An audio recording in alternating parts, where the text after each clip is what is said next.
How are you? Welcome to the Entrepreneur Experiment podcast with me, Gary Fox. Today, my guest is James McCormack. He is a coffee and human optimization specialist and entrepreneur. This is the rebuild episode. This is the episode where we talk about how James reached his darkest point and the rebuild process he undertook to get him to where he is today. This is my chat with James McCormack. Today's episode is brought to you in association with Square. Over 4 million companies, from local shops to international chains, use Square to take payments, manage staff, and do business in-store and online. For almost everything your business needs, visit square.com. Square International Limited, trading as Square, is regulated by the Central Bank of Ireland. I've got a massive ambition for this podcast. I want to make this the #1 business podcast in the world. If I'm going to do that, I've got to be world class on every single level. And that includes having a world class studio, which I now have at iconic offices, The Green Room. It's an incredible space. I first recorded here with my live pod back in June and I loved it. And get this, it's publicly bookable. That means you can go online and book it right now. As I said, it's called The Green Room. It's a private cinema and screening room. That means it's perfect to wow a client with a pitch, host a private screening, or do what I do, record a podcast here.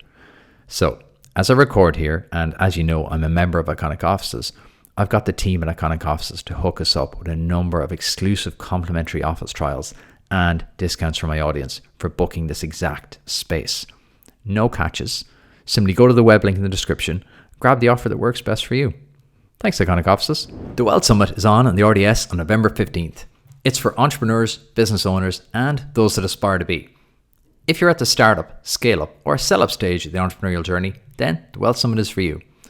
Learn how to build personal and business balance sheets through business growth strategies and build out critical paths to financial independence. Join Stephen Bartlett, Niall Quinn, Mandy Hickson, Tom Gannon, and 30 other speakers for a day of empowerment, motivation, education, growth, and networking. And we have an exclusive offer for listeners of the pod. For €150 plus VAT, you're going to get a discounted Access All Areas ticket, which also gives you access to the Wealth Tribe lunch, and it gives you a free masterclass on November 16th on how you can actually implement AI into your business. It doesn't even end there.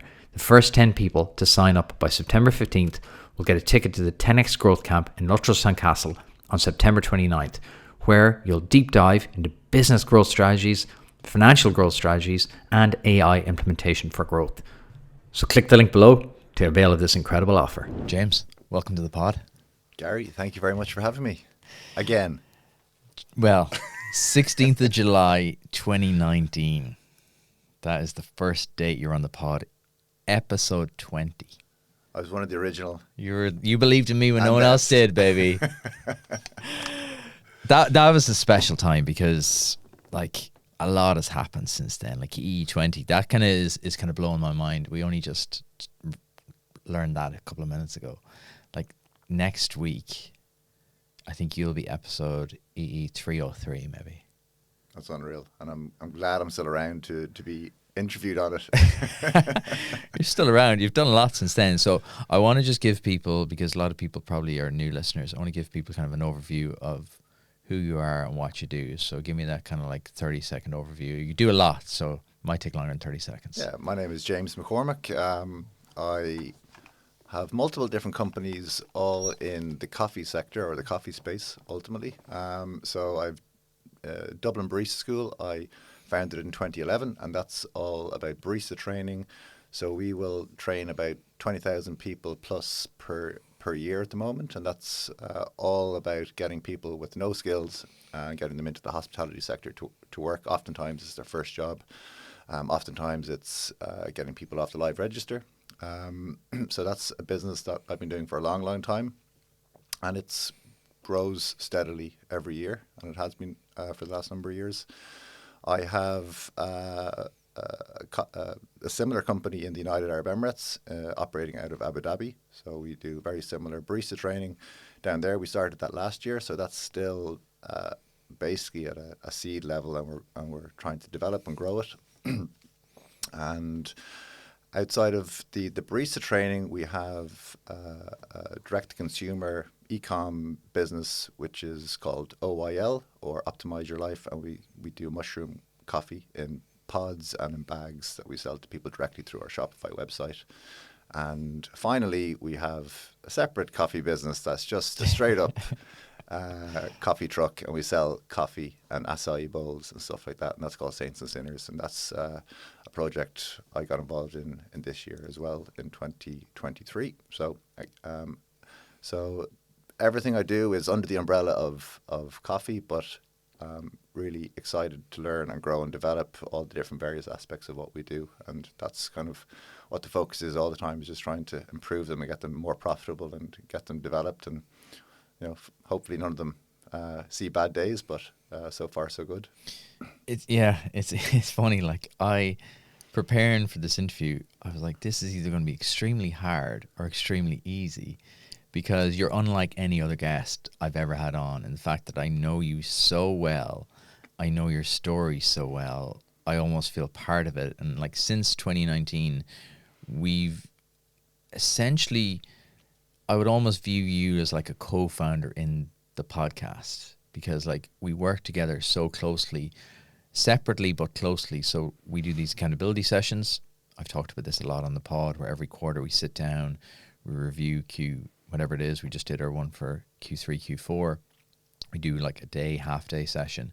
So like, we know each other and our businesses and our strengths and our weaknesses and our flaws and our strengths intimately. So like, to do this with you is actually really, really different. And I'm excited to do it, because we can go much more in depth, I think, than we normally can. That's been massively influential in my life, Joe. Yeah. Like, before I met you, I had just turned a corner in my life, in terms of like, I had come through a particularly dark period, I would say, as in, I had liquidated a couple of my companies in 2015. I had to let a lot of people go in 2016, like I do, like openly say, like I had some sort of a breakdown where I had to turn to alcohol, and I ended up putting on a load of weight and becoming obese and becoming generally unhappy, which isn't a great place for anyone to be. And I made the decision myself to change in 2017, gave up alcohol in 2018, started this drive towards healthier living, which, both of us are on.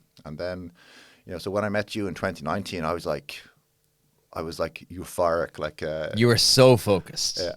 You were immensely focused, and I think that's what drew me to you, was your focus and your drive and your energy towards what you were doing.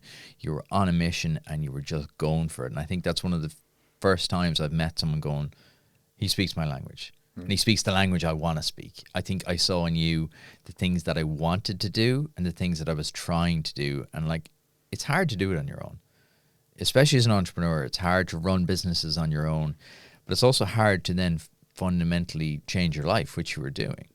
Like, what was people talk about this all the time. Oh, I'm going to change. I'm going to do this. I'm going to do that. But you're one of the few people that I know that's actually done it and stuck with it. What was the catalyst for that? Like, you talked about 2017, 2018 there. What was the catalyst? Because loads of people are like, oh yeah, I'm going to do this. And it just sickens me, because like, I'm like, don't tell me what you're going to do. Show me what you're doing.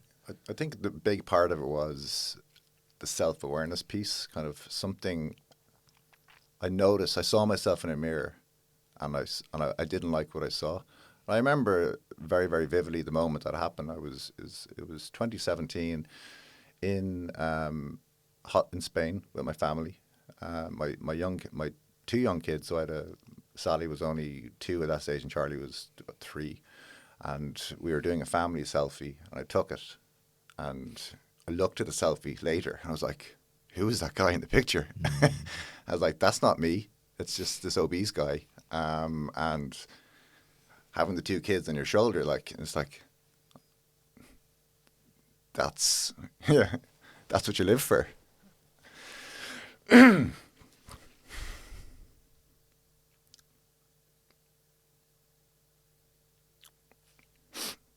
every time I tell the story, I fucking cry.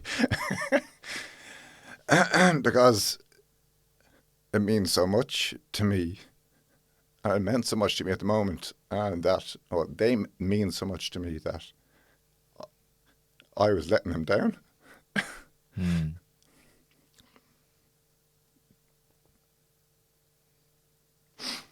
That I was letting them down. And that's the base standard. I couldn't let them down. So what did you do next? I made a promise to myself that I'd be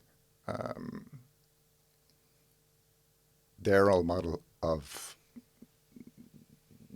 the standard that I felt that a dad should be.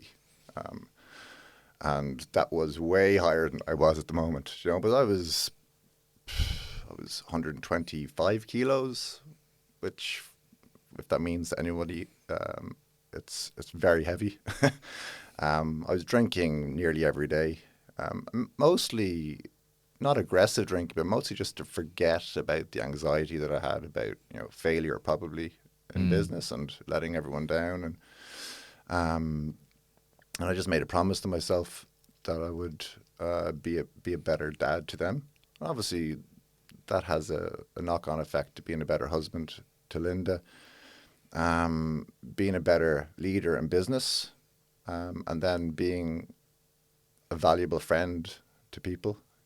All of those kind of things are important to me. So I made a promise, and then the first thing I did was typically extreme of what I tend to follow after that process. Was you go from one extreme of drinking heavily and terrible diet and being emotionally reactive to every single thing that happened to you in the day, being angry, blaming everybody for everything, not being aware of the waves that you create in the world, only being aware of how everyone is affecting you and how terrible everyone else is, and how that person did this, and the first thing I did was I came home and I got up at 5 a.m. in the morning and I went for a 5K run, which was extremely difficult for me because I was quite overweight. But in the process of getting up out of bed, I woke up the whole house, and I annoyed Linda, you could say, to no end, and she barred me from getting up at 5 a.m. to go for runs. But that was the start of it. I started running. I started going to the gym. I was scared to go to the gym. Really? Embarrassed to go to the gym. I think if anyone looking at you now, if you're listening on audio, you can flick over to YouTube and you can see James in all his beautiful glory. You look like a fit, athletic, strong person. You look like the kind of archetype of, the kind of the strong, athletic person a lot of people try to be like. So for you, I think to say that is quite revealing. I think it'll be interesting to a lot of people listening and watching that. How did he feel like that? If you look at him now, and I think a lot of people feel like that. But 6 years ago I wasn't, and I was embarrassed because I didn't know how to use the machines in the gym. I didn't know how to lift, and aside from being weak, I just didn't know how to do anything. So Linda, who's my wife, is very fit. She was going to the gym already before me, so it was her who pushed me to go in, and we hired a personal trainer. We actually did joint personal training. Okay. We did it as a couple for, I don't know how long, actually, maybe 6 months. And then I started doing personal training by myself with a trainer called Anthony in Raw, who's really good, and he really kind of helped me kind of give the confidence to say, okay, this is how you do a deadlift, this is how you do X, this is how you do Y. And now I'm able to go in and work out by myself, and have done for the last number of years. I think that's important though to highlight, because I think a lot of people stop at the bit you talked about there, whereby I'm just embarrassed. I don't know what I'm doing. Oh, I just won't do it. I think it's interesting to kind of break it down, because it can seem really insurmountable when you have these new challenges and you're like, I don't even know where to start. I've talked about this with you repeatedly, the blank page problem, where you're just like looking and going, I don't even know what the first step is, never mind take it. So I think that external accountability piece of like, you hired someone to help you, and then you're accountable to them, you're accountable to Linda, and then you get the knowledge, and therefore like the difficulty comes down. Yeah, and I was motivated straight away because I saw immediate results. When you're that overweight as well, and you're that unfit, and you start having even a small bit of consistency, you see dramatic changes. And I put a picture up on my Instagram, I don't know, 2018 maybe, and I was holding a 25 kilo plate, and that was showcasing the amount of weight that I'd lost. Wow. In a particular, it might have been a year period or something, and I was getting in good shape, and just aesthetically gives you a huge amount of confidence, but you can feel like you can go out into the world and you can, be challenged, and you can, challenge for whatever you want to achieve. If The inner and the outer are linked. I think it's not like you have to look great to feel great, but definitely for me, I know when I'm disciplined and I'm on my diet and I'm on training, I feel better, and my internal then is calmer because there's just one less thing to be concerned about, to be anxious about. You're like, I think why I struggle with that is that my inner promise is broken to myself. I find it interesting you said you made a promise. I find that really, really interesting because you don't want to break promises. No. I think a lot of people make resolutions and they make goals and they make this. So I'm fascinated to break down with you that whole process of like reshaping your entire life. The promise was to my kids, ultimately. Like that's the real driver, like being the physical embodiment of the person I want to become is important. Like I want to look like I am in my head. I want to look like how I think mentally, because I want my kids to learn from that. Because that's what I learned when I was young. I didn't learn that. I learned something different, and that's ultimately what led me to that moment of making that promise. And I feel very lucky that I was able to have the mental strength to make and the awareness, whatever it was that clicked. I feel very lucky that I had that moment and that I was able to start and kickstart a massive change. How have you maintained that? Because starting is one thing, but maintaining it and sitting here with me, what do we know, nearly 6 years after you started, how do you maintain that day in, day out, quarter, year on year? I look at my kids every day and I question myself every day. And I said, if I don't do this, then, they're the ones who are going to suffer. So ultimately, well, maybe suffer is an extreme word, but like that's my driver. So all I have to do is look at my kids, and that's what gets me up at 5:30 every morning to go to the gym. Even though I typically don't want to get up at 5:30 in the morning and go to the gym, I get up and I go, and I do the things that I don't really like doing, that early, get it out of the way. But there's loads of things I don't enjoy doing that we have to do, and in saying that, I do love when I'm in the gym working out. I absolutely love it. It's that moment of getting out of bed and in the cold winter mornings. There's friction. You got to trick yourself. You got to trick yourself into doing it. It's weird. It's so strange. That feeling you get after the gym, there's no high like it. But yet your body resets overnight. And the alarm goes off at 5:30 and you're like, oh my God, so difficult. It's wild. It's a great buzz. I love it. So strength is it's important to me right now in my life anyway. I think in general terms for longevity and everything, I think being strong going into your 80s is important. But like I like seeing, and I like overloading the bar every week and getting a little bit stronger, even though the progress is slow. Just a little bit stronger. I get a lot of satisfaction from that. When I had Willow 9 months ago, we go to the sauna every Saturday. That's our ritual. Someone messaged me back in December and it's like, oh, that's the end of your 7 a.m. saunas now. And that was such a fuel for me.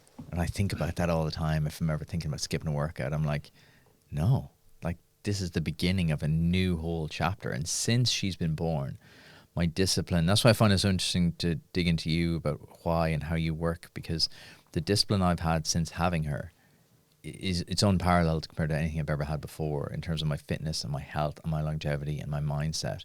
I've doubled down on everything I was doing. It's not like I was bad before. I was kind of getting there, I was tipping away, but the intensity with which I do it now, it's just a non-negotiable. Because like you say... Is that Willow? Yeah, it is. Because you want to be around for as long as you can.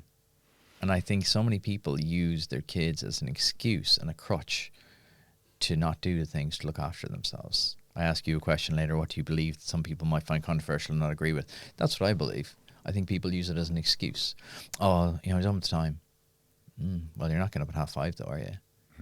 Oh, I don't have this, I put them first. I think like it's the passenger plane thing, like put your oxygen mask on first and then tend to the person beside you. Like it's like not looking after yourself is the greatest short-sighted thing you can do, because you're just robbing your kids of probably decades of time with you. Absolutely. No, it happened to me firsthand. My dad passed away when he was 57. So, and that was most of it self-inflicted. So, like, we can definitely control to a degree how long we live if we do a little bit of work, I think. It feels like there's a generational shift now. Maybe it's because I have to be very careful not to make these. I do this all the time. I assume everyone thinks like me and thinks like us and thinks like the way we do. It feels like there's a generational shift, especially towards the younger generation as well, of looking after yourself more. It's less about, when we were growing up, pints on a Thursday, pints on a Friday, pints on a Saturday. He's a great lad. He can sog 10 pints. Like, I grew up in Tip. It's a very traditional community. And, the pints in the pub or the hive of the social activity. It feels like there's a tipping point. Now you go into the gyms and they're full of like 16, 17, 18-year-olds in immense physical condition. Do you feel that there's a wider move towards like longevity and health? I just think it's much more mainstream than it was. I can see that from oil. There's definitely a massive movement towards health and people understanding what they're putting into their bodies, number one. So alcohol typically wouldn't be seen as a great thing to put into your body. And I think also then there's the social media influence of that as well, where they're seeing beautiful bodies everywhere. Like, you scroll, there's a huge amount of gym content being put out there, which, like, that's a positive, I guess. So I don't know, there's definitely a massive shift. I mean, look at coffee industry, for example. Like, people aren't, like, the teenagers are not going to the pub anymore. They're going to coffee shops for their first dates. So it's great to see. I think knowledge plays a big part of it. I think when we were growing up, it's not that you didn't know, but like now you can just see it real hand. It's the old adage of, don't tell me, show me. And I think when you wear like a Whoop or a fitness trackable and you see the impact different things have on you, especially the impact alcohol can have on you, I think when you see it firsthand, you're like, damn, it's not worth it. That's for sure. I haven't had a hangover in 6 years, so it was a very good decision. It's a time thing for me as well. I do not have time to waste. I have a lot of things I need to get done. I do not have days to sit on the couch going, juice ain't worth the squeeze anymore. You can't disrupt the energy flow. Like, I mean, your energy is there. Like, use the weekends for your family and stuff, and just to whatever energy is waned during the week, build it back up and go again. It's 100%. Bring me back to 2017, 2018, because I think it's important not to like over glamorize it and to make it look like this linear process. What were the early challenges? What were the bits where you're like, oh, this is a real grind now? Because you have the initial, like when you start any new project, we all have this initial elation and this initial early gains, right? Newbie gains in any project we do. And then you enter the slog, you enter the messy middle. My elation lasted definitely 2 years. 2 years? Yeah. I thought you were going to say 2 minutes. No, I was high on this new lifestyle, and it was just like a new world that opened to me. And I was like, how did I not know about this other thing in this world that was going on? I went down a rabbit hole big time of experimentation with food, of fasting. I was doing 3-day fasts. I was all the wearables. Like, I was a very early adopter to Oura Ring. I got that in 2018, I think. Should have bought stock back then. Yeah, if I had understood what I was buying, they're brilliant. I think anyway. I was just doing so many different things, and my mind was like, so it was good and bad, but it was quite a distraction as well. But like, I was just focusing so much on self-improvement and getting better, and how far can I push myself. And that was before I got into endurance running as well. It was a really fun time, and I had so much energy. I was literally bouncing off walls. I was meeting other entrepreneurs. That's kind of the time that we met. Our businesses were, I think, coming out of that phase of that transition for me, of going from kind of negative to very positive. I was very focused on myself, and I kind of I only really had one business at that time, Dublin Barista School, and that kind of was, I was maintaining it, I suppose you could say. We were very focused on the coffee shop industry at that time, as in we had multiple coffee shops. But so that was doing its thing, and I kind of was just focusing on building me or rebuilding me. And yeah, so for 2 years I was just like in an unbelievable kind of mental state. And it wasn't really until COVID until things kind of faltered for me. So it was more so I found it very difficult in COVID because I had no gym to go to, and although I did, that's when I started running because I had nothing else to do. I started running, but I found it very difficult because I was in the best shape of my life coming into 2020. I had ran the Dublin Marathon. I had hit my target time. I was in unbelievable shape, like cardiovascular shape. And then I started to put on weight again. It was the most frustrating thing I've ever come across in my life. Why? What was it? Just breaking the routine, or what had happened? Big break in my routine. COVID really kind of like put me into flux. Number one, because I didn't know what was happening in business. I was like, oh my God, like, is this the end? And then gyms are closed, so I couldn't like work out like, because I would have been working out pretty hard. And I went running, and running was brilliant. I absolutely fell in love with running, or endurance running, or mountain running. But the reality was, like, you know, you could run 100 miles in a day and you can still put on weight, you know? And that's what I didn't know at the time. So I remember. Were you just blowing the doors off the diet, or what were you doing? I think, yeah, I stopped tracking my diet.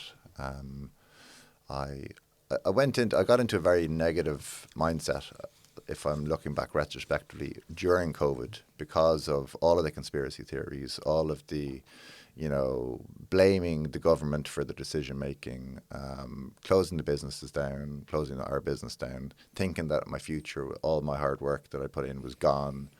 And I just got into this real negative space. And that was like, that's just a process that I had to go through and a learning curve. So because in actual fact, none of it was true. It was just a story I made up in my head. Now I'm not so big on conspiracy theories. I'm more about we can control ourselves. Yeah. We can only control what we can control, or control the controllables. Or yeah, and yeah. So, but you're the first person actually to come on and admit that now the self-awareness piece has changed after COVID, because I think we've just stuck our heads in the sand about it. I think we've all been deeply scarred and deeply impacted by this. Like, we just, like, what, just over a year ago, came out of lockdowns. Oh, that's it now. Like, you're afraid to utter the word. Like, people are terrified because I think we're all afraid it'll happen again.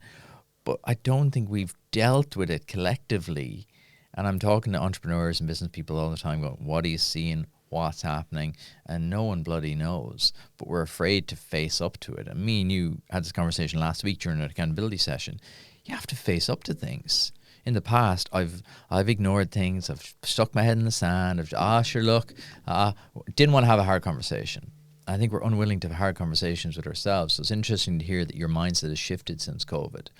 When were you able to look beyond that and go, yeah, I've been impacted by this, and start to come out the other side of it?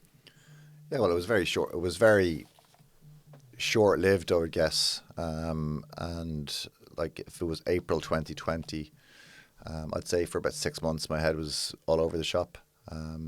But I think we were lucky in the business sense of things that Dublin Barista School was allowed to reopen. Okay, so two things happened. Dublin Barista School was allowed to reopen, and we started to thrive, basically. Like, our business started to rocket. To give you some context, the Dublin Barista School, up until that point of when COVID had closed down, we had become more of a coffee shop business rather than a training business, even though we were still doing lots of training. But a huge amount of our focus was operating coffee shops. We only had 2 coffee shops, but we were employing probably 30 people. Oof. We were selling 1,000 cups of coffee a day, plus, you know, everything else. And so like a lot of the attention, like our day-to-day, my day-to-day attention was like people coming to you about the coffee shop needs this, the coffee shop needs that, we need more people, we need this, we need that. And like the school, the training element of the business was just there, it was tipping along, it was grand. You know, we'd still people coming in and doing the training and stuff. But when COVID came, the coffee shops went up for obvious reasons. And that allowed us to focus on just the one thing that we did, which is training. And it started to rocket. There was, number one, there was huge demand, and number two, I think the most important thing for us was we saw the demand and we went for it, and we started really focusing on growing the transition year business and growing our relationship with government bodies and expanding out our network of offsite training, and that was really, really important. Then the second thing that was born out of that was oil as well. So during COVID, I was like, okay, what happens if all of this goes? What do I want to do? Like, if I'm an entrepreneur, what do I really want to do next? And it's really marrying my knowledge of coffee and my passion of health. So medicinal mushrooms and coffee. It's a simple enough mix, but like bringing that to life became kind of my next kind of focus. So what drives you to start new things? Because I remember you handed me, probably was 2020 when you started playing around with this, you handed me like, I think it was in DBS, you just handed me this brown paper bag. The brown paper bag, mushrooms. So I was like, what are these? The ground up mushrooms, add these to your coffee. I was like, and it shows you the trust I have in you. I went, okay. And just went home and just scooped it into my coffee every morning. But that's you, like you're an experimenter, you're pushing the boundaries of what's possible. But what do you think drives you to start new things? Because you've got 4 things on the go right now. Most people struggle to maintain one business. What drives you to start new things? The belief that I know I can do it is the main thing. I think it's a part of the whole kind of being, in inverted commas, an entrepreneur. Like I think that's what I'm best at, is creating ideas and then starting them. That's what I'm really good at.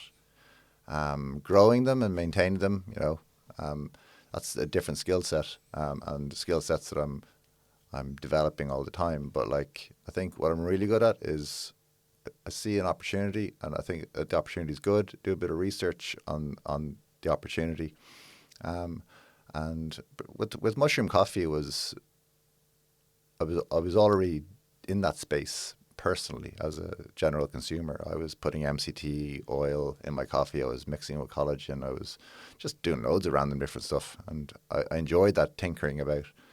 But literally wasn't. I made a post about this on LinkedIn recently. Is like I ordered some mushroom coffee online and during COVID, and I got it, and I was really excited about getting it. And when I brewed it up and when I got it, I just couldn't believe how bad it was, how bad it tasted, the quality of the coffee. And immediately from my business knowledge, I knew and understood why the coffee was so bad, because, you know, they're making more margin and it's easier for them to produce this type of coffee because it's a very low grade commercial coffee, etc., etc. But I was like, if I want to drink this, you know, I don't want to have to be, you know, continually buying it separately and mixing it in with my coffee. I wanted to have the finished product there. Like I drink oil every morning now because I was solving my own problem, and I wanted to produce a coffee that tasted nice. It doesn't have to be like, you know, unbelievable high end coffee. It's just a good quality high end coffee, high enough end coffee, mixed with like quality stuff that I know that I'm going to get some enjoyment out of, and also know that I'm going to get some benefit out of. It's a key insight there, though. Your insight and your knowledge that you built up over the last 10 years or so, married with this need to try something new, but you knew it just wasn't good enough, but you knew why it wasn't good enough. I think a lot of us get products and you're like, oh, I don't like it. But we don't have that insider knowledge. I think for you, that was a key piece of like, it's when, you know, to say luck is when preparation meets opportunity. That was your moment. I was just annoyed that they skimped on it and that they just gave the customer the worst quality coffee and they made an excuse around it. Well, it's okay because you're getting amazing benefits from the mushroom. It doesn't work like that anymore. It doesn't have to be like that. No. People don't accept that anymore. You used to get the green powder and you'd be like, ugh, and you drink it because you're like, it's good for me. Now people won't put up with that. People want the highest quality across the board, and they're willing to pay for it, I think. But also, like, it's business is business. I mean, we're here to make a profit at the end of the day, and like through the last 12 years and 13 years in Dublin Barista School, like, I've tried everything, like from roasting coffee to subscription services to recruitment. Even we've tried a little bit of everything, and I think that knowledge about how to source, what roast profile, etc., how much I should be paying for my coffee on a per kilo basis, because the insider knowledge is very helpful. And I'm sure these big companies who are already doing mushroom coffee had that knowledge as well, but it was just we can do better. We've talked about this. This is something we're both working towards, is standards. Holding yourself to a higher standard, and holding how you do anything is how you do everything. That's the mantra I'm playing in my head over and over now. And I think you subscribe to that as well. It's like, well, if you're going to do it, just fucking do it right. It's this, like we talk about this quite a bit. It's the same thing to build a high-end product as is build a shitty cheap product. The time is the same. It's just that people don't set the bar high. Because it's easier to set the bar low. And, you know, I think it was you who said this. I mean, like, you used the word complicit. I mean, if, like, whenever we're... It was me, you know, yeah. I know what context I said it as well. And I'm using it a lot myself. Is like I don't want to be complicit in mediocrity anymore, because it's too easy to be mediocre. Like, it's too easy to turn up 10 minutes late for work. It's too easy to accept the mediocrity. Like, in coffee, like, we want to... And this is always like a simple example. Like, whenever we're making a cup of coffee for a customer, we want it to be the best made cup of coffee possible. And every time we're training baristas, we're like, and they say, well, is it necessary to do this? Is it necessary to weigh the coffee? Is it necessary to, you know, do X, Y, and Z? And I say, yes, it is, because these are the standards we adhere to. And when you stop doing that, you end up giving the customer a much lesser experience. And ultimately, you know, from the business side of things, people will stop coming to you, and you lose business. So, like, there's a whole set of reasons why you should have higher standards, and this is what I'm saying to you. I'm not going to be complicit to mediocrity anymore, because I have been. You know, I have been, and I think, you know, that's part of the learning curve. You know, almost 14 years since I started my first business. I mean, you know, standards come and go, because you get distracted and whatnot, and key people leave, and, you know, you can make excuses for why standards drop. But I think now I'm just not accepting them, and that starts with myself. Like, I'm not accepting the standards for myself across the board, whether it's how I react emotionally to a scenario, or, you know, how I go about doing my business, or, you know, simple things like making sure I'm getting up in the morning and going to the gym and ticking that box, and making sure that, you know, I'm following through my Q4 plan. That's on Notion. Well, you're either moving forward or backward. I believe that in life. There's only two modes: forwards, backwards. I think this thing of standing still, oh, we'll just keep things going the way they are, that's death. And it's not immediate death. And you mentioned something very interesting there. Oh, do we have to do it this way? Oh, sure, it'll be okay. And that doesn't hurt you now. Probably doesn't hurt you tomorrow. Probably doesn't hurt you in 6 months' time. But over time, just erodes, and suddenly people stop coming, and suddenly you look back at that. And I think that's why I love our sessions, because we zoom out. If you, like, it's easy to major in the micro. It's easy to be in the day going, oh yeah, no, today was okay. But it's only when you zoom out and you go, that's been trailing downwards for a long time, and we just never looked up at it.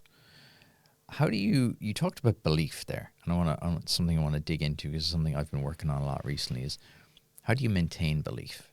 Because you said, I asked you a very specific question about why do you found new things all the time, and you said, because I have the belief in myself to do it. Where does that belief come from? I think it comes from, I would say, my childhood and growing up with my dad. He instilled a belief system. And my dad was very flawed, so but like he was a brilliant storyteller, and he could inspire you and motivate you, And he always wanted us to think big and believe that we can do anything. And I think that's where a lot of my self-belief comes from, because I believe there's a little voice, and I don't know where it comes from, that is telling me, you can do it, you can do it. But equally, on the flip side, there's a different voice saying, you're shit. You can't do it. And I just have to beat that other one away. Because every day, like, there is that self-doubt, and you're questioning yourself, even coming onto the podcast. So I think we were speaking earlier, like, there's always a bit of doubt there. But, like, I think for me, if I'm really sitting down in a quiet room by myself, I believe I can do anything. If I put my head to it, you know what I mean? And I have that confidence to say, I can do this, I can succeed. If I lose it all, I'll start again. So I don't have that fear, I suppose, of failure, maybe like I used to. So I believe that worst scenario, that I have the tools to succeed. And so starting a mushroom coffee business on that regard sounds pretty simple. I like that framework. I like that. I like that kind of like, if I lost all, I start again in the morning. It'd be fine. I think about that a lot, and you know, that's also a driver for me. But like, if I lose it all in the morning, I'm okay with that. So do you think you're running towards something or running away from something? I'm not running away anymore. I was for a good portion of my life, but I think, you know, I'm running towards. I think what I've created is the authentic me. It's the me who was there from the beginning, but who got distorted along the way through taking on other people's belief systems, you know, being influenced by the wrong people, etc. And I think this rebuild, my personal rebuild, is about finding who I am and finding my voice and being comfortable with that. And like, you're part of that, you know, the different energy that you produce when you're being yourself. You attract people who want to be with you. I 100% believe that. Yeah, I think why we gel so much is that we'd had very similar journeys. Like, I allowed other people's. I believed that I had to have two modes. I had to have work Gary and personal Gary. I don't know where that came from. I think I never really wanted to manage people, and I felt, oh, you should be a manager, you should be serious, you should be this, and you should be that. And it drove me to be the other way. It drove me to be too strict, too harsh, too overbearing, you know, too micromanaging. And it was only when and it's been a process of like getting to know you and surrounding myself with people like you. That I'm like, no, the authenticity is where it comes from. And I feel far more relaxed now in my skin than I did 5 years ago. I feel like the same but different, right? The rebuild. I've written that down here, the rebuild. I love that. I think I'm now under continuous construction. Those signs are out all the time around me. Construction. And I want that to be forever. That whole thing, if you've changed, I hope I have. Skin. You're comfortable in your own skin. You're not trying to impress other people. Like, you're mostly like, you're trying to impress yourself. That's like, it. I can do it. The competition's with yourself. And I think when I relax into that and go, you're only competing with yourself. Did you get up this morning early? Yeah. Did you work out early? Yeah. Did you keep your diet clean? Yeah. No one else gives a shit. And I think that was an important realization for me. No one gives a shit about you. No one's looking at you. And I don't mean that in a negative way, as in like, no one cares. I mean that in a way of everyone's in their own head. Absolutely. And I think this podcast has been hugely an education for me. This is like free therapy every week. People said to me, God, that was a great session. It felt like therapy. I think for me, it feels like therapy because like I'm learning so much every single week about people and about myself. And it forces me to really think about what I believe.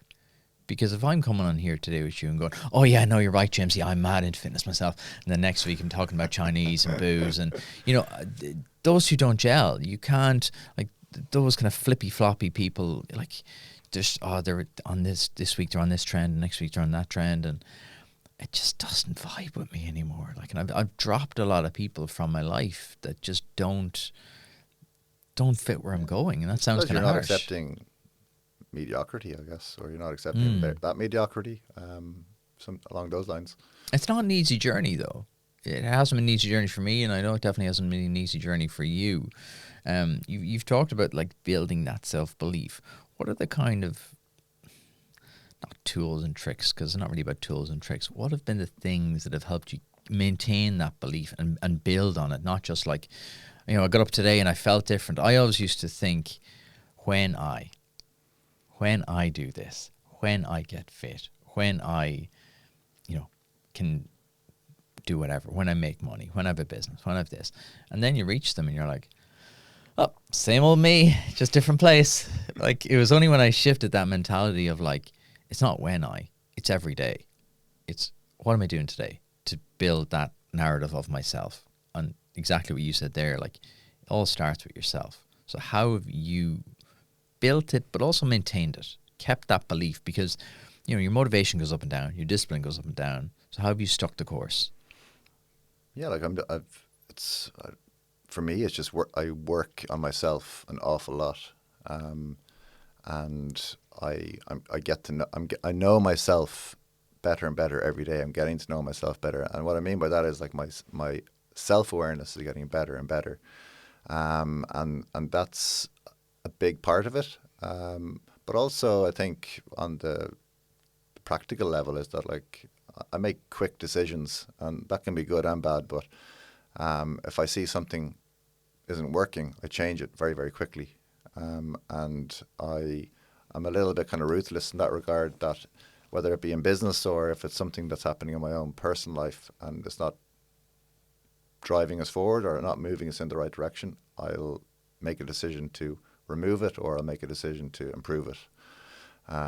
So that'd be still like it's for me. It's just day. I like that. Remove it or improve it. Yeah. I like that. That's a new one you've dropped on me this morning. Now I thought I knew all your. Just came to me.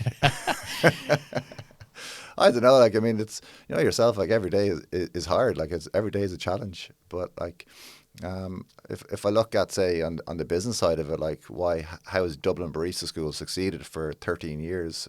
It's because, like, at the beginning, we were doing no business, and I had to make a load of decisions that were really difficult to make, and they worked. And I kept on just leaning into those types of decisions, and I kept on leaning into what was helping us grow and develop, and that often meant winding around where the place that we started. Is like, okay, we want to go here, but in order to get there, I have to go on this detour for a little bit, and I have to make these decisions that aren't going to be that popular with the masses, but they work, and they've gotten us and they've built us to a place where we've managed to succeed and maintain our position in the market. So you've got the dog in you too, though. That's one of the things I admire about you. You've got the dog in you. You've got that doggedness of just, there's never really a self-pitying. There's never really this like, oh, I don't know what I'm going to do. Very rarely have you come to me and said that. Probably never, actually. And it's always like, yeah, this is shit because of this, but this is what I'm going to do about it. Or this is not working. So you've already probably made the decision before you even chat about it. You've already gone, this is the three steps I'm taking. Oftentimes it's a phone call to you, bouncing, like there's often multiple scenarios that are very confusing, and you don't really know which path to go down, and you need those sound barriers. Like, I can throw you those scenarios and you're like, well, this is what I would do, or this is what I think you should do, or that helps. And generally, this is true of all advice. Generally, the person knows already. Generally, before you ask me. You just need You just need a mirror to bounce it off, and just to go, here's what I'm thinking. And generally, over the course of our conversation, you give me the answer. You've already said, well, this is what I think I'm going to do. I think it's been invaluable. And I think for any entrepreneur listening, it's so important to have those people around you, because it's very difficult on your own. It's very immensely tough on your own. You definitely need people you can trust. That's a big one.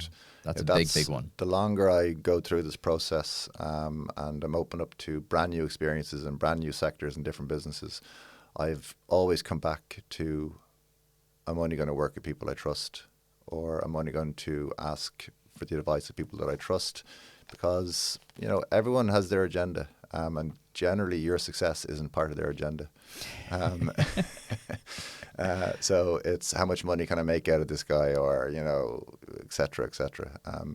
And you have to have your eyes open to that. And that's a learning curve. It is, and it's also like generally never put down to malice what you can equate to stupidity. You know, generally people oftentimes aren't out to get you, but also their success is not your problem. You know, I used to like look to others, oh, they'll help me out now. It's not up to anyone else to build your own success for you. I watch Billions. I love that show. I rewatch it all the time. And one of the scenes, and it sticks with me. It's funny how things resonate. Your man, the main character, turns to one of the other characters and he's like, never look to another man to secure your own future. Exactly. And he just walks away. And But that's a confidence thing. Do you know what I mean? That's it a is. self-belief thing. Well, we mirror people we see. You're like, oh, what's Ben doing? What's James doing? Oh, I'll just do that and I'll get the same outcome. That's never works. We're all, and this is, I'm complicit again in this type of behaviour. We're all looking for the playbook. Yeah. And the playbook, silver bullet. The playbook doesn't exist. I've realised it's because you have to create your own playbook, and you have to create your own path, and that's the reality. You know, there's no playbook. Yeah, you can get some like cool tactics and stuff that are going to help you, but in this day and age, tactics don't really mean much because they change. I think you need, and what we've been working on this document for probably 3 years now. You need a framework. I need, it's not for everybody, but I need a structure within which to work, because as an entrepreneur, you can do whatever you want. Like we can walk out of here now when we finish this recording, go do whatever we want. That's intoxicating. It's also incredibly dangerous, because sometimes you're not sure what to do. So instead of tackling the big thing, you tackle the thing that's fun, or you tackle the thing that's easy. I need a structure and I need accountability in my life. So I think what we've built of the quarterly accountability, and that trickles down then to monthly, weekly, and daily. And this will sound extreme to a lot of people. Like we have things we must do every single day. That sounds constricting. But it's only since I've got that solid framework in my life that I now feel more freedom. I feel more relaxed, that I'm getting the big things. I think Ryan Holiday said it, but we've kind of adopted it. Keeping the main thing. Not be messing around and getting distracted. And focus has been my word of 2023. Improving my focus. Keeping zoned in on what actually really matters. Because it can be hard. 100%. I think we all suffer from lack of focus. But I think, like, especially when people look at entrepreneurs or whatever, they think they're just swanning around the place and, you know, going off and spending all their money on expensive dinners and stuff like that. But like the reality is, like, most hardcore entrepreneurs are up early, doing their thing, and they're grinding at it, and they're working at stuff all day, often too much, into the late hours of the evening. But that's what we thrive on as well. And I think like there is a balance in all of that. There is a balance, and we've my balance in creating my kind of playbook for my life is like I make rules around what I want to achieve. Like I want to be there for my kids waking up in the morning, and I want to be there when they're going to bed. Okay, they're two kind of non-negotiables, and I've had that since they were born, basically. Particularly since I started the rebuild, as we're calling it now. But they're just non-negotiables as you build it into your day. So I could be working, you know, all the hours God gave me, but I'm going to be there when they wake up, and I'm going to be there when they go to bed. And I built other rules throughout the day as well. But like simple stuff like that, you know, going to the gym, looking after your health, brain, body, you know, business, all those like it comes back to that template simple that you things. hit on It's is the simple things: looking after your brain, looking after your body, looking after your business. And I just bring it back to that all the time, because you said it there. You know, we're all looking for the playbook, and I think it's more the silver bullet. People are always like, that entrepreneur Andrew Wilkinson. He put out this tweet, and it stuck with me. He was like, you know, chatting to, you know, successful entrepreneurs, giving their playbook is like, here's the lotto numbers I used to win. It's never going to be the same numbers. Like my numbers are not going to be your numbers, not going to be Ben's numbers. Like it's all different. And I think you need to look at others. That's why we do this podcast. I'm a big believer in you have to see it to be it. I have to see what's possible, then believe what's possible. I talked about the trip to Marbella, seeing this other world. You talk about this other world. There's other worlds all around us. It's just we don't have access to it. And I think if you don't see it, the internet is great and all, but there's nothing really like the physical act of seeing things in front of you and having people around you over a long period of time. Talk about the landmines of change, the rebuild process. What are the landmines that you've either ducked or stepped on over the last kind of 5-6 years that if people are listening going, this is it. This is what I've been waiting for. I've been waiting for this moment to kind of go, right, no more. Because in my head I picture just one person listening going, that's it. That's what I need to hear. This is the moment that I start my business, or this is the moment that I clean up my diet, or whatever it is. What are the kind of landmines and lessons you've got from the last 5 years?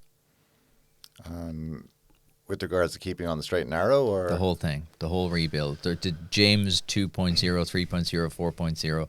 What are the key lessons and things that you build your life on now, but also the landmines along the way where you're like, shit, that was a complete waste of time, or that actually derailed me? Okay.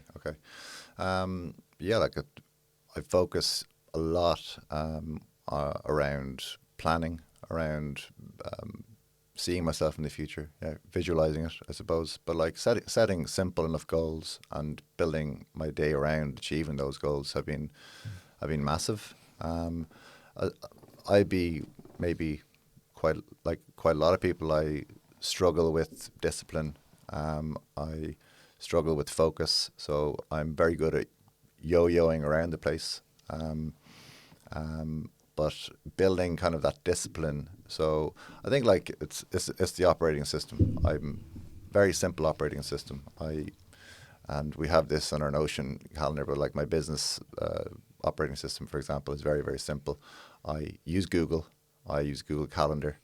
I have Chrome and have all my different companies set out in different Chrome tabs. So whenever I want to work in oil, I go into my Chrome tab that has all my stuff for oil, and then I'm focused on just working on oil, for example. I like that. So you have different modes, you've different... Yeah. So whenever I'm working on a particular business or like within each business, I've the same templates for each of the business. It's financial, HR, operations, marketing, and I can zoom in and out of all those. So they're very similar templates. How I run financially is pretty much same across all of them. So I'm not kind of like jumping in and out of different operating systems all the time. I was like, okay, I need the P&L for Dublin Barista. I need the P&L for Saints and Sinners. Okay, they're all in the same system, so I know exactly how to get them within 5 minutes. Okay, so have a master operating system. Within that, have sub operating systems for each of your business or each of your areas, and maintain the same template across them. So you're not trying to shift gears too much.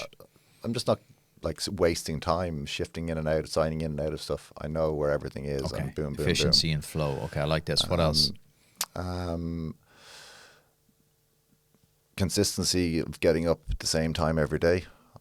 My body clock gets up at I have the alarm set for 5:30, but I'm awake before 5:30 now. I'm up. I have my coffee and I'm gone to the gym. I'm back. Kids wake up. I pretty much do the same thing every day. I don't eat until around 11 o'clock. I eat the same thing every day. I'm trying to get more like you. I'm trying to wear like nicer all black outfits all the time. Go to YouTube to see what I'm wearing. Affiliate code in the description. That's what you got to say, isn't it? But like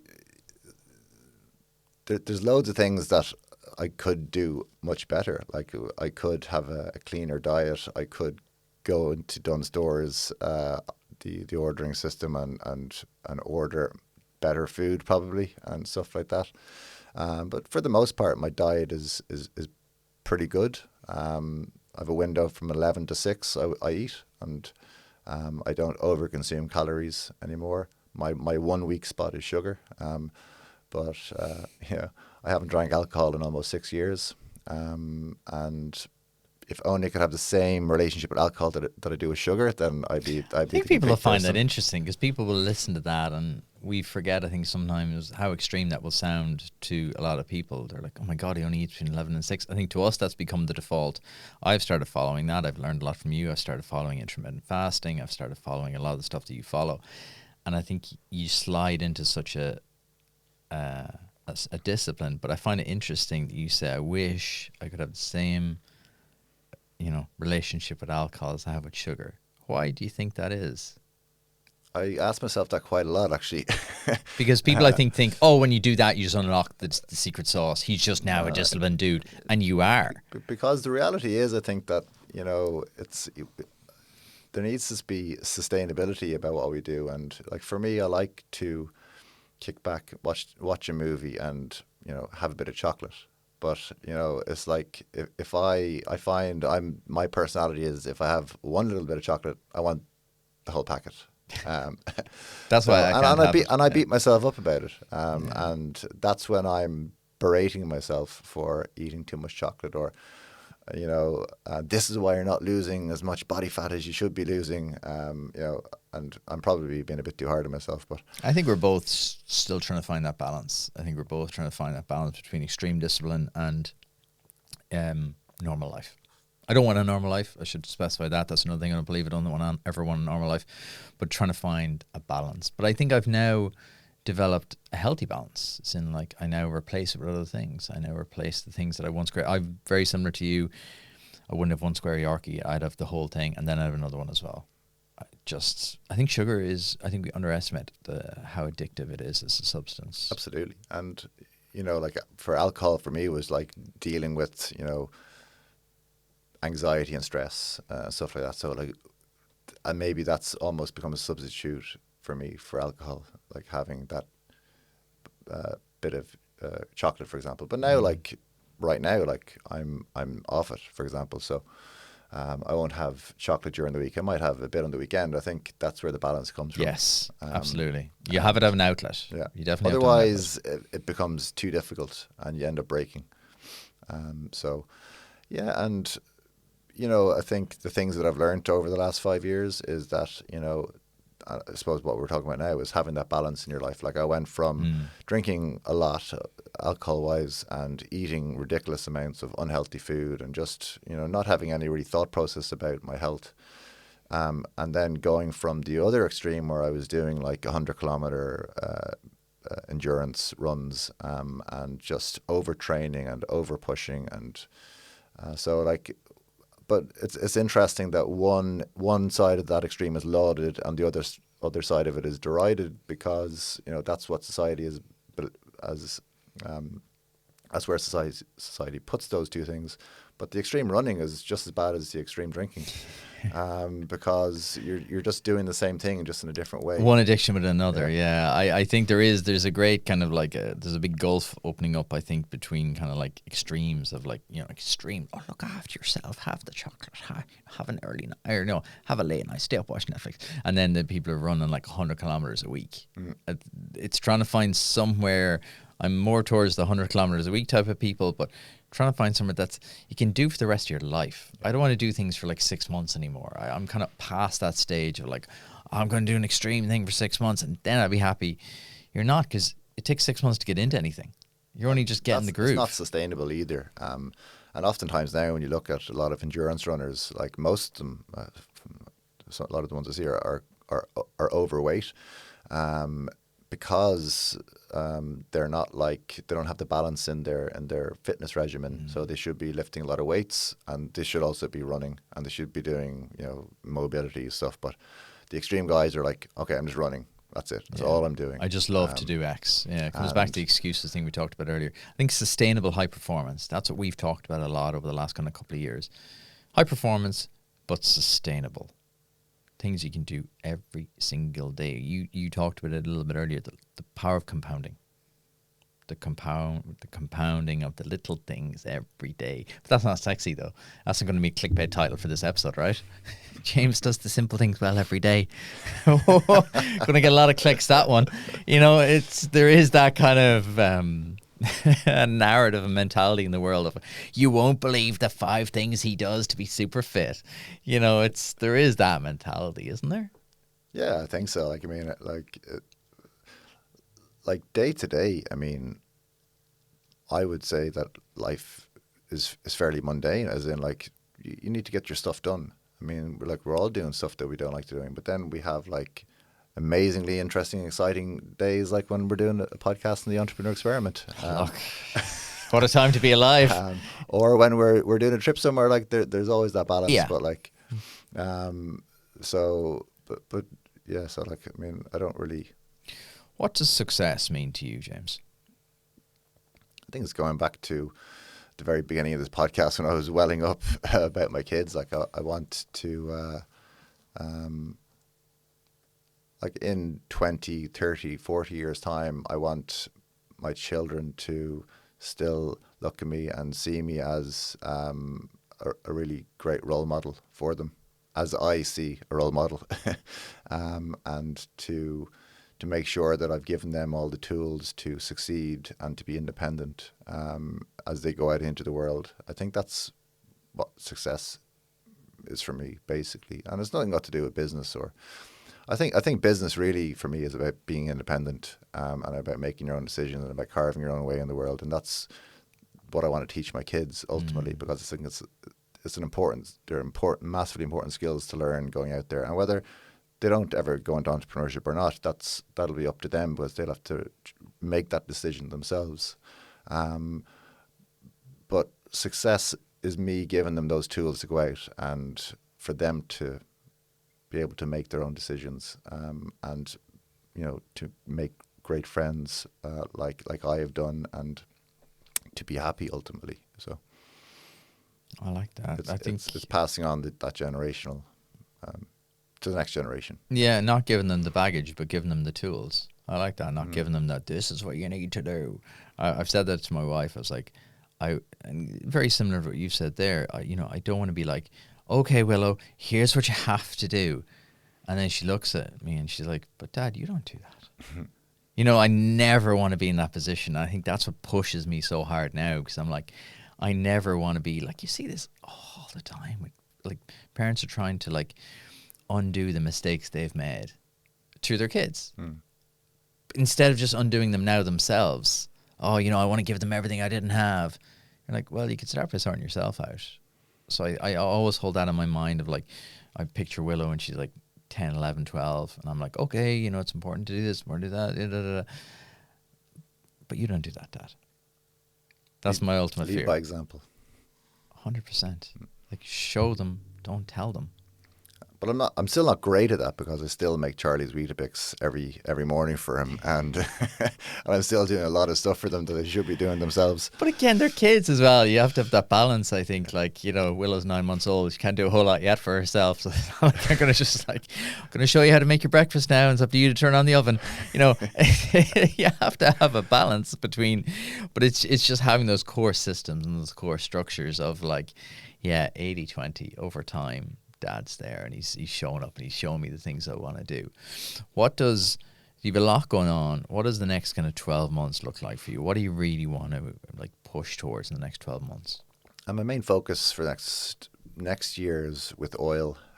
So we're closing on a seed round at the moment. So we'll have a lot of backing financially, but I think the most important thing I can do is to bring the company to the next level in 1 year, which is basically bringing it towards a lot of its revenue milestones that I want to hit, and to do that profitably is the most important thing. I think like over the last couple of years, when you're working across different types of business models, particularly like whether it be a business to business kind of company like Dublin Barista School, or a business to consumer product like oil. I mean, the baseline is still the same. You still need to break even, and you still need to be profitable. And that's going to be my focus, is to build a profitable, successful e-com business over the next year, without giving away too much information. What we're going to do we're going to do a giveaway. Actually, we're going to do 3 months of oil, 3 months supply of oil. People just have to comment on the YouTube video. So if you're listening on Spotify or Apple, jump over to the YouTube, drop a comment in the section. What was your favorite piece of this interview? And we'll pick a winner for 3 months of oil. It's mushroom coffee, and it tastes good, but we just won a Great Taste Award, so we're very proud of that. And the mushrooms really do work. I've been taking them for years. They have a really positive benefit on your life. So it's like, I'm not don't want to talk about the product too much, but you know, it's not even about the product so much as about the habit. Yes. Yeah. It's about, you know, we're talking about, you're asking me a lot of there about like, how do I stack my day? And, you know, I do a lot of things, but like I try to do small things that help me succeed. Whether it be, you know, having my mushroom coffee in the morning, or whether it be having that my pre-portioned piece of dark chocolate in the evening, etc. But like, it's just about creating those habits, you know, for success, I think. Yeah, good success and good habits have to be. It's like I talk about Atomic Habits on this pod all the bloody time because it's such a good book, but the principles are very simple. You know, if you want to have change, the habit has to be attractive. You have to get a reward. You have to be able to do it easily. Like, that's what good habits are, and that's what essentially what good performance is over time. If you listen to a lot of athlete interviews, I love the analogy or the kind of comparison between sport and business, because sport is exactly like business. You get in what you put out. If you don't train Monday, Tuesday, Wednesday, Thursday, Friday, you're going to perform like shit on a Saturday. Business Absolutely. is the same. Business isn't as immediate. Sometimes it is, sometimes it isn't. But that's why I love sport. I love watching sport. I love everything to do with it. I love reading sports books, sports biographies, because again, a lot of athletes will say, my life's pretty boring. Turn up every day, train for 4 hours, go home. Turn up every day, train for 4 hours, go home. People only see the Saturday. People only see the highlights. They only see the Ryder Cup. They only see the Premiership. They only see the big MMA fight. They don't see the grind that goes in. The reality is in business is like that weekend is in 10 years. Yeah. Or 15 years or 20 years. So you're grinding a long time. And I think the staying power is one of the most important traits that you have to have, because it doesn't happen overnight. It certainly doesn't. And, you know, that's why the stats are so high for failed companies. I think because people just give up and they don't think of a way out, or they don't try and solve the problem, or they just, there's multiple different reasons. But well, we live in a world of immediate gratification. And I think that's why I'm so obsessed about focus this year. We live in a world of, we can order any food we want to be delivered to here in the next 30 minutes from anywhere in Dublin. We can watch any piece of content we want on our phones. Everything's immediate. Call a car, comes, picks you up. I think we've forgotten how much that rewires our brains, because we're not designed to be like that. We're designed for work over a long period of time. Goes back to the agricultural age. You know, you sow the crops. Okay, now you wait for 6 months, and at the end of 6 months you get your reward. Whereas we live in this world now of immediate buzz. Instagram, LinkedIn, Facebook, Twitter. I'll put that up and I'll get all these likes and get all this dopamine hit. Our dopamine is skewed completely. You brought me to a nice question. Flash me forward then 10, 15, 20 years. When we do this episode then, what's James's world going to look like? much simpler. If I look, like, I mean, 20 years is a long time. That's a 10. Right? 10's a realistic time. I think if I'm looking at 10 years' time, I think I'll be in a very different place. I don't know if I'll be working all in coffee as I am now. I think from a business perspective, I'm still working very much in the health sector. I'm very passionate about this, about, helping people get better, whether it be creating habit stacks like through mushroom coffee or getting into some sort of tech maybe down the line. But I'm very, very passionate about the health sector. So I'll definitely be working in health in some degree or form, and maybe still with coffee, because I do obviously love coffee. It's been a huge part of my life for the last 15 years. I think on a practical level, won't be as heavily involved as I am now. I think I'm already starting to work. I'm CEO of 2 companies at the moment. I won't be CEO of a company in 10 years' time. I will be, I would imagine that I would own multiple companies, and we will have CEOs operating those companies, and I'll be operating from a more of a strategic level, making sure, as we were talking about earlier, those operating systems are working for those companies that I've built now, and I don't think I'll feel too much differently than I do now. I feel very happy at this time of my life. I'm in a good headspace. I've got a great life. I've got great people. involved in that, and that's only going to get better. It's only going to mature. I would like to do more experiential things with the kids and with my buddies and stuff like that. And we'll be doing more trips. But like, there's nothing complicated. It's continuing on this road of happiness and enjoying what I'm doing. And like, I know it's a cliche as well that you're supposed to enjoy the journey. But I am. It's great. Like, it is, but we don't do it. Yeah. That's. I'm smiling listening to you because it's so nice to hear as your friend, like, that you're enjoying the journey, because I think, again, that's a big learning you have. Not you, I mean collectively you. I mean, we all have to have that, because like, it's easy for you to say enjoy the journey, I'm broke. But like, it's not even about money, because it's only after you do a couple of businesses and you do a couple of things and you're like, shit, actually that was pretty good. That was a good time. That was nice. You know, we were building something nice, and you always see this, and it's why so many millionaires go broke. You know, they're always trying to recreate that feeling. They're always trying to recreate that buzz of, I wish I could go back and do a startup. I ask every single entrepreneur, what would you do? You know, I'm going to ask you now in a couple of minutes, what would you do like if I give you 1 million and 10 million? And the amount of them that say, I'd invest in startups. That makes no sense. Like, that just makes no sense, because it's the hardest thing to do, has the highest levels of failure, especially when you're investing in someone else's business. You've no control. So like, it makes no. I was only looking back at some of the clips and I was like, God, it's a mad decision when you think about it. Like, and we've a number of people who listen to work in wealth management, and they're like, when I listen to them clips, I'm pulling my hair out. People says invest half in Bitcoin and half in startups, and your man's like, no. But like, it just shows you how addictive the journey is, and I think we need to be more addictive in the moment. We need this moment right here. This is a beautiful moment. I'm getting to chat to one of my best friends about his journey, and we're doing it on like a Tuesday morning in a private cinema in Dublin.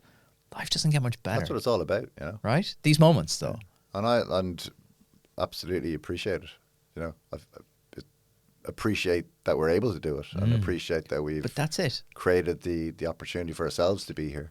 We've both come through very hard times. You know, very, very difficult times, and life goes in seasons. I've said this a lot recently because it's just a realization I've had recently. You'll have your winters, you'll have your summers, but when the sun is out, the top is off, and you're just standing there appreciating the sun, because, like, you know, sun does not shine every day into your life. And I think it's only when you go through the hard times, you got to go, God, when it's good, I'm going to enjoy the good parts, because it'll ebb and flow again. But I think I've learned now that just not to me be as high and as low as I was. I think you can get very, very high in your own supply. Sometimes things are going well, and then when things are going bad, you can get very, very low.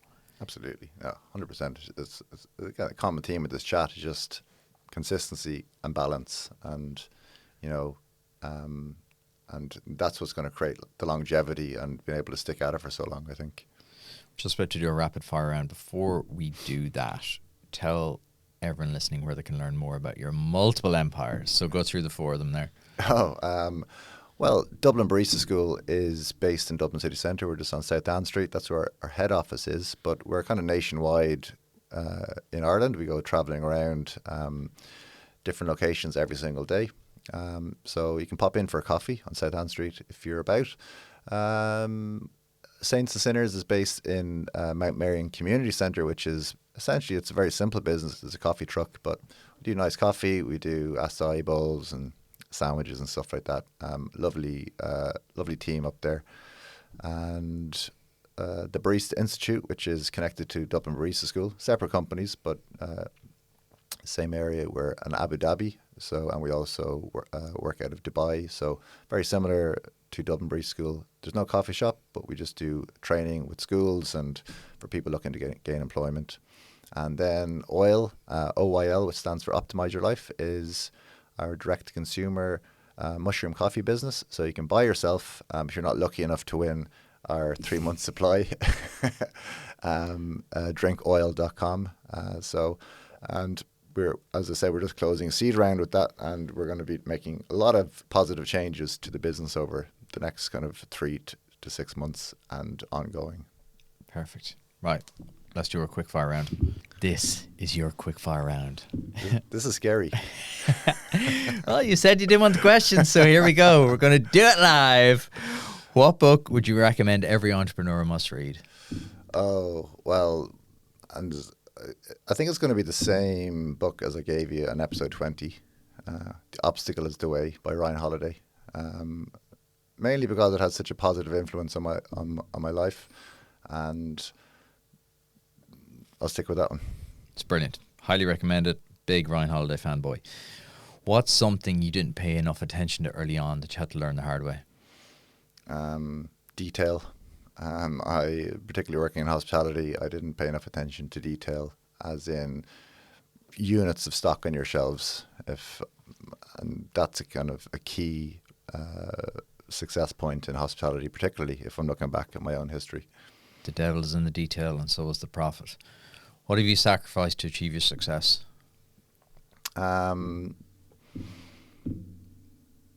Myself. I sacrificed the pain of getting rid of the old version of myself and bringing in the new version of myself. If that's a sacrifice, I don't know, but like it was a tough period of time, say 5-6 years, that my kids and my wife had to endure. So I sacrificed making life easy for other people. What would you do if I give you 10 million euro today? Anything. Anything you want. Go wild. I would. Wow, that's an interesting question. I thought you were going to ask me a question about what I invest in business. That's a different question, is it? It's 10 million, James. You can do absolutely anything you want with it. It is 10 million euro hitting your account today. I'll revolute you over the 10 million. It's going to hit your account. What are you going to do? I would sort out everybody that I know. Any mortgages, my family would be cleared. I'd put some in an account for my kids so that they could use when they're older. I don't need much. Personally, I don't spend much. I'm a frugal enough person. Give Linda whatever she wanted, some guaranteed holidays for the next 50 years. It's not a very exciting answer. I find it interesting though, most entrepreneurs I ask, they're like, I don't need much, which is interesting. I think a lot of people think, oh, they're doing it for the money. Generally not. They're doing it for the score. No, They're doing it for the game. I don't spend money, basically, apart from company money, but I don't really spend much money. Well, your focus is on something different. What's something important in your daily routine you wish you'd started sooner? Working out. I think learning how to lift weights and learning how to lift heavy things is, I wish, and I'd learned that sooner, but my kids are going to do it from as early as they're able to, anatomically, able to lift weights. I'm going to give you 1 million euro. You can only invest it in one other company or person. It can't be your own businesses. Yeah. What are you going to invest in? Gary Fox. It's a good answer. It's a strong answer. If you just start a new company in the morning, what would it be? It would be in the health sector, something around very similar to what I'm doing now, I guess, with oil. It would be in the health sector. Vague answer, but longevity, health space. I love the longevity space. I love particularly of the blood space, about improving people's blood work. I think that's a massive area that needs improvement. Like we've experienced that we can't get good blood work really in Ireland, apart from like maybe one place. I think it's early doors. I think that blood work honestly did change the trajectory of my life and how I viewed my health. I think getting blood work done was one of those fundamental things I did. I'm like, oh yeah, everything's changed now. Everything has changed. Absolutely. Because that's your foundation for making decisions. Yeah. Yeah, money in, money out. What do you believe that other people might strongly disagree with or find strange? That we're setting this generation up for failure. Why? Through, entitled parenting, through social media, allowing kids to be consumed by social media too early, creating lack of focus, I'm worried about all of that.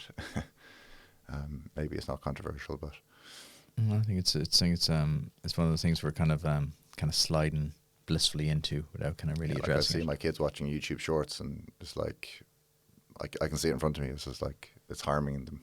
I see it myself. I see it harming myself at TikTok and Instagram and just flicking. Well, one job I did is I took it all off my phone. TikTok, Instagram, LinkedIn. I took it all off my main phone, and I just have it on, some of it on a work phone, and then like LinkedIn, for example, on a desktop. Like, just stops me.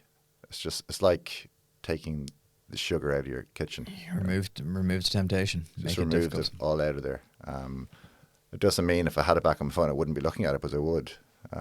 But just getting it out of there, and goes back to what we talked about. If you want to take up something new, make it easy. If you want to give up something, make it difficult. Right? It's simple enough, but it's hard to do.